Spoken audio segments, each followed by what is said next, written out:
Vous avez demandé de résoudre cet exercice dans la communauté d'élévation. Il s'agit de la somme des cardinales de A inter B, A et B inclus dans E. Ok, d'accord. Déjà, euh, quelle tactique nous allons utiliser? Donc, la tactique que je vais exposer, en fait, utilise la fonction indicatrice. Donc, je rappelle la définition. Vous savez, si vous avez un ensemble E et que vous avez F, une partie de cet ensemble, l'indicatrice est définie comme ceci. C'est-à-dire que l'indicatrice est une fonction, en fait, qui prend la valeur 1 sur l'ensemble F. D'accord, l'indicatrice de F prend la valeur 1 sur l'ensemble F et 0 si X appartient à E privé de F. Ok, si X n'est pas dans F. Est-ce que vous voyez? Je donne un petit exemple. On peut prendre par exemple l'ensemble E comme étant égal à l'ensemble des entiers 1, 2, 3 par exemple, et prendre l'ensemble F comme étant constitué de 1 et de 2. Alors, dans ce cas, on va calculer les indicatrices. Vous voyez par exemple que l'indicatrice de 1, ça fait quoi? Parce que 1 appartient à F, ça fait 1. L'indicatrice de 2, parce que 2 appartient aussi à F, ça fait 1. Mais l'indicatrice de 3, 3 n'appartient pas à F, ça donne 0. Qu'est-ce que vous remarquez sur la somme des indicatrices? Qu'est-ce que vous pouvez remarquer? On remarque que si vous sommez les indicatrices, donc ici la somme des indicatrices de F, de X variant dans E, autrement dit, je somme les trois indicatrices, voilà, que vous voyez ici. Ça fait quoi? Ça fait 1 plus 1 plus 0 et ça donne quoi? Ça donne 2. 2 représente quoi pour moi? 2 représente le cardinal, n'est-ce pas? 2 représente le cardinal de F. Donc déjà, une chose que je veux que vous sachiez, c'est que, ok, la somme des indicatrices, la somme des indicatrices, ok, donne le cardinal. Et c'est tout à fait normal. C'est une façon de compter. Donc ça donne le cardinal de l'ensemble considéré. C'est la première chose que j'aimerais que vous sachiez par rapport à la somme des indicatrices, c'est le cardinal de l'ensemble F. Voilà, maintenant ce que je dis, il faut que je le sois précis parce que ce que je dis est valable dans un ensemble fini. Vous voyez? Il faut préciser que E est un ensemble qui est fini. Voilà. Sinon, on va avoir des infinités, une somme infinie. OK? Donc, j'ai ça. Maintenant, comment je l'applique dans mon exercice pour calculer la somme des cardinales de A inter B où A et B sont inclus dans E? Alors, cette formule que je viens de donner, on va l'appliquer au cardinal on va l'appliquer lorsque f est égal à A inter B, n'est-ce pas? On va dire donc que le cardinal de A inter B, en fait, c'est quoi? C'est la somme des indicatrices, ok, évaluées en Is. Is variant non plus d'abord. Donc, comme ce que nous voulons calculer, c'est la somme des cardinales, on va donc dire que, au vu de ce qui précède, la somme des cardinales donc de A inter B, lorsque A et B sont inclus dans E, est donc égale à la somme, donc lorsque A et B sont inclus dans E, donc de ce qui précède tout naturellement, de ceci, que nous allons prendre. Donc on dépose cela là, et nous avons maintenant une double somme. Cette double somme, nous allons l'inverser, c'est-à-dire que nous allons d'abord écrire la somme pour X variant dans E, comme ça, avant d'écrire la somme pour A et B inclus dans l'ensemble E de l'indicatrice de A inter B de X. Et c'est ça en fait qui va nous aider ici. Alors là, nous avons transféré le problème au calcul d'une autre somme, celle-ci, que nous allons évaluer.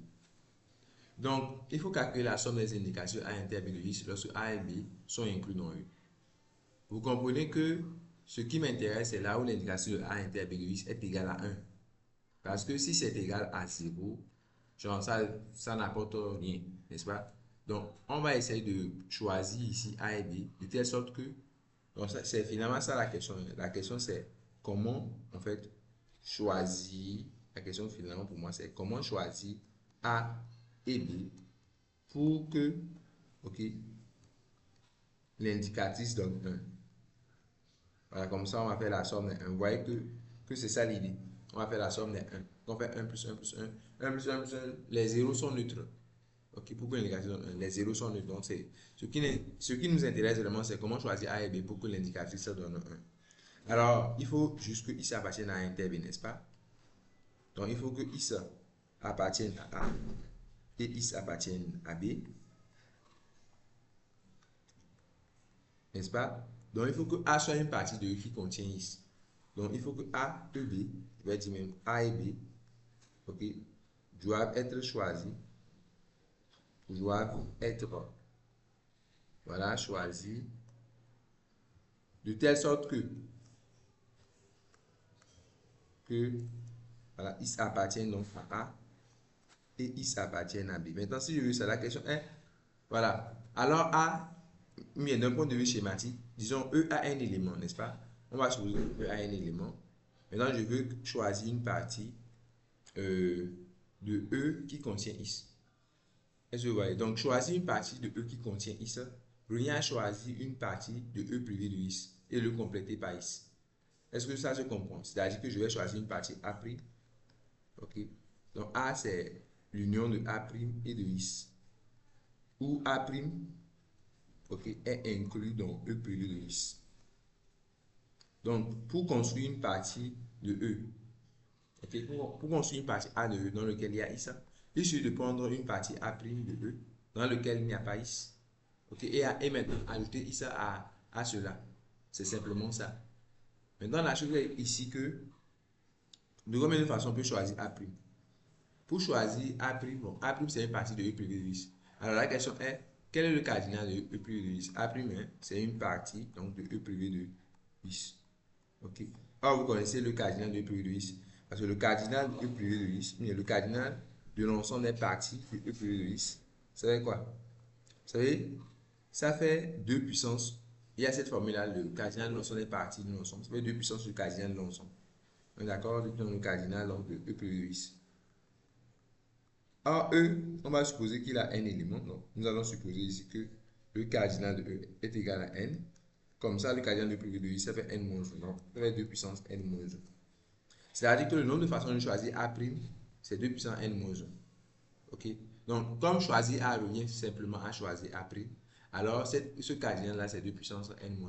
Donc, il y a 2 puissance n-1 choix possible pour choisir A. Et il y a 2 puissance n-1 choix possible pour choisir B. Est-ce que vous voyez?